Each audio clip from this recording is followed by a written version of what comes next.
Hello viewers of Trends 42 TV.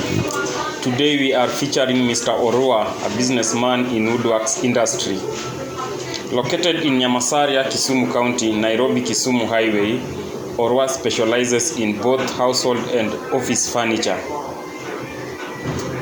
With a range of products varying from sofa sets to beds to boardroom chairs, tables to executive stools, dining sets to anything associated with timber. From the designs to class and the quality standards of his furniture products, he claims are his priorities when it comes to service delivery.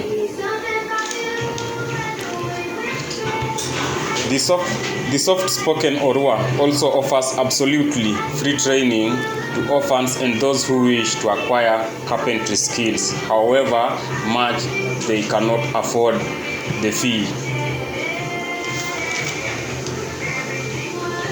What makes him stand out is quality and affordable prices that are pocket-friendly, and orders placed by clients are attended to within 48 hours, which has led to creating good rapport between him and the clients, leading to referrals